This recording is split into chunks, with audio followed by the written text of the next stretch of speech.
बेहद बेहतर हो, इसके लिए प्रधानमंत्री नरेंद्र मोदी लगातार प्रयास कर रहे हैं। 21 साल हो बेटियों की शादी की उम्र, ये उनका कहना है और इसके लिए वो प्रयास भी कर रहे हैं। राष्ट्रीय युवा महोत्सव में प्रधानमंत्री नरेंद्र मोदी ने एक बार फिर लड़कियों को आगे बढ़ाने की वकालत की है। उन्होंने कहा कि बेटे और बेटी में कोई फर्क नहीं हो सकता और ना ही कोई फर्क किया जाना चाहिए, और ऐसे में बेटियों की शादी की उम्र 21 साल करने के लिए सरकार प्रयासरत है और ये इसके लिए सरकार प्रयासरत है और लगातार इसकी कोशिशें की जा रही हैं। बेटियां भी अपना करियर बनाएं, उन्हें ज्यादा समय मिले, ये कहना है प्रधानमंत्री का। और प्रधानमंत्री के आह्वान को बेटियों का भी साथ मिला है। हर समुदाय की लड़कियों ने इस पहल का स्वागत किया है। तो राष्ट्रीय युवा महोत्सव में प्रधानमंत्री ने एक बार फिर इस बात की वकालत की है कि बेटियां और बेटे एक बराबर हों और बेटियों की शादी की जो उम्र है वो 21 वर्ष की जाए। तो निश्चित तौर पर ये एक बड़ा सवाल है। हमारे संवाददाता ने इसके बारे में जानने की कोशिश की, मसरूर फैजी ने। उन्होंने तमाम मुस्लिम लड़कियों से बातचीत की और इससे पहले कि हम वो दिखाएं, प्रधानमंत्री नरेंद्र मोदी ने राष्ट्रीय युवा महोत्सव में एक बार फिर अपनी लड़कियों को आगे बढ़ाने की वकालत की। उन्होंने जिस तरह से अभी हमने आपको बताया और पीएम ने इस पर क्या कुछ कहा, आइए देखते हैं। हम जानते हैं कि बेटे बेटी एक समान है। इसी सोच के साथ सरकार ने बेटियों की बेहतरी के लिए शादी की उम्र को 21 साल करने का निर्णय लिया है। बेटियां भी अपना कैरियर बना पाएं, उन्हें ज्यादा समय मिले, इस दिशा में ये एक बहुत महत्वपूर्ण कदम है। तो ये एक बेहद महत्वपूर्ण कदम है, ये कहना है प्रधानमंत्री का। और बेटियां बेटे एक बराबर हों, बेटियों को भी 21 साल उनकी शादी की उम्र हो ताकि वो अपना करियर बना पाएं, उनको अधिक समय मिले। हमारे संवाददाता मसरूर फैजी ने कुछ मुस्लिम लड़कियों से बात की और जानने की कोशिश की कि क्या कुछ वो कहती हैं। आइए सुनते हैं। अब हम लोगों को एक मौका दिया गया है कि हम लोग 21 के बाद शादी करें ताकि हम लोग अच्छे से ज़्यादा अपनी एजुकेशन प्राप्त कर सकें और हम लोग खुद सेल्फ डिपेंड हो जाएं। पहले हमें अपना करियर बना लेना चाहिए, उसके बाद ही शादी का डिसीजन लेना चाहिए।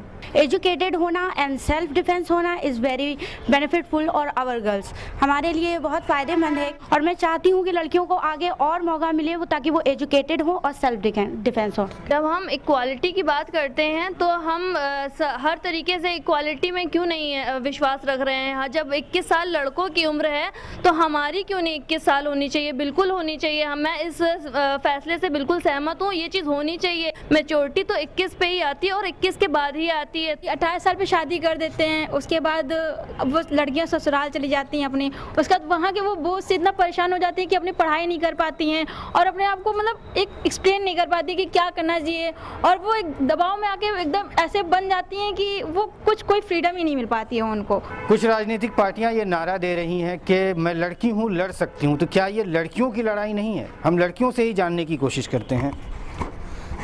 जी, ये बिल्कुल लड़कियों की लड़ाई है। जब माँ बाप हम लोगों को बचपन से पढ़ाते हैं और बोलते हैं कि जो है पढ़ाई कर लो बेटा, तुम लोगों को अपना करियर बनाना, और जब हम लोगों को करियर बनाने की बारी आती है तो वो शादी कर देते हैं, तो ये गलत है। 18 साल पे कहा जाता है कि मैच्योर हो जाती हैं लड़कियां, लेकिन ऐसा होता नहीं है।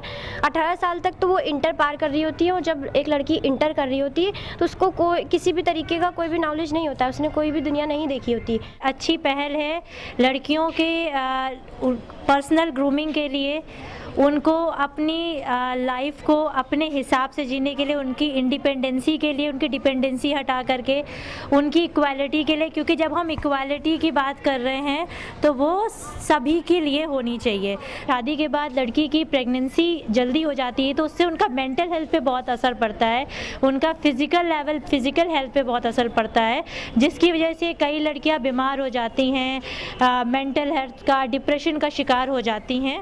कानून के जानकारों का कहना है कि कानून बनते ही इसीलिए हैं कि उसको समाज की ज़रूरत के हिसाब से उसमें बदलाव किया जा सके। हमारे साथ इस वक्त शिया पीजी कॉलेज के एनसीसी के सहायक हैं। हम उनसे भी जानने की कोशिश करते हैं कि इस कानून का लड़कियों के ऊपर कितना बेनिफिट होगा, इस कानून से लड़कियों को। कि बेटी बेटा एक समान, अब जाके बेटी बेटा एक समान हुआ है। अभी तक तो हमारे बीच में बेटे और बेटियों के बीच में बहुत बड़ी अंतर था। एक तो एज लिमिट, उतना लंबा गैप था कि आप जो है कि बेटियां, लोग कहते थे यार यार बेटी है, अब आप बेटी और बेटे में अंतर नहीं कर सकते। अभी इस वक्त हम शिया पीजी कॉलेज के लैब में हैं। यहाँ भी हमने बच्चों से जानने की कोशिश की कि आखिर लड़कियों की जो ये उम्र 18 से 21 की गई है, इसके बारे में लड़कों का क्या सोचना है, और लड़कियाँ जो यहाँ काम कर रही थी, जो लड़कियाँ यहाँ लैब में अपना रिसर्च कर रही हैं, उनका इस बारे में क्या सोचना है। आइए हम उनसे जानने की कोशिश करते हैं। हम चाहते हैं वो सेल्फ डिपेंडेंट हो जाएं, अपने पैरों पे खड़ी हो जाएं, तब तो कुछ डिसीजन लें। आजकल के टाइम में ऐसा होना चाहिए। ये सही है, मेरे हिसाब से तो बिल्कुल सही है, क्योंकि 18 में तो मैक्सिमम इंटर ही होता है और उसके बाद ग्रेजुएशन करना पड़ती है। ग्रेजुएशन के आगे पढ़ने के लिए तो 21 सही है, 18 से तो 21 सही है। जो 18 ईयर थी वो उसमें लड़कियों को उतना अच्छा टाइम नहीं मिल पाता था, वो उतनी अच्छी अंडरस्टैंडिंग नहीं थी उनकी कि मतलब शादी के लिए वो प्रिपेयर हो जाए आसानी से। और 21 एज मेरे हिसाब से ठीक है, लेकिन और अगर और बढ़ाया जाए तो ठीक रहेगा। क्योंकि जब लड़कियां हर फील्ड में बराबरी कर रही हैं, हम लोग की यहाँ लैब में साथ पढ़ रही हैं, रिसर्च कर रही हैं, लड़कियां चांद तक पहुँच गई हैं, फोर्थ में पहुँच गई हैं, तो जाहिर सी बात है ये जो एज है स्टैंड करनी चाहिए, ताकि उनको हर फैसला लेने में सही हो, मैच्योरिटी भी आती हैं। इसे हम पर तो देते हैं मगर उड़ने नहीं देते। हमारी बेटी बुलबुल है मगर पिंजरे में रहती है। इसी पिंजरे को तोड़ने के लिए, इसी पिंजरे से आज़ादी के लिए ये कानून लाया गया है, जिसका तमाम बच्चियां स्वागत करती हैं। इनका खुद ही कहना है, ये चाहती हैं कि इनको पढ़ने का, इनको बढ़ने का, इनको समाज में बराबरी का हक मिल सके। कैमरामैन आशुतोष के साथ लखनऊ के शिया पीजी कॉलेज से मसरूर फैजी, डीडी न्यूज़ के लिए। हमारी बेटी बुलबुल है मगर पिंजरे में रहती है, और इस पिंजरों को, उस पिंजरे से उनको आज़ाद करना है, ये हम सब का ध्येय होना चाहिए। इस वक्त में बस इतना ही। हमारी पूरी टीम को दीजिए इजाज़त। नमस्कार।